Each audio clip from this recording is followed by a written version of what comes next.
Ayokong nakikipag-usap ka sa lalaking yun. Siselos ka, no? Bakit ako magsiselos, self? Today, I'm craving my dad's home-cooked food kasi ang mom ko nakabakasyon ngayon. And ako, bebe duties, so hindi ako makaluto. Dad to the rescue.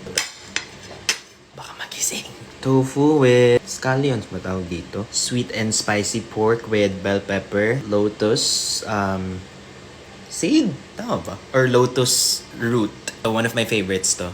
Preserve na ata to eh. Gusto ko yung buo talaga kasi pagka hiniwalay mo yan, para siya may mga hibla, ganun. Actually, mga tira-tira lang to kagabi. And then fried rice. Just a normal fried rice.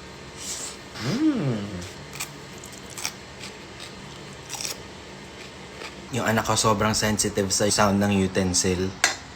Yung ganun, lumidilat talaga siya eh. Naka-open kaunti yung door dito kung sakali na umiyak siya. Sorry, ganito talaga ako kumain, parang hamster. Ang sarap kasi ng food kapag naghahalo sa bibig mo.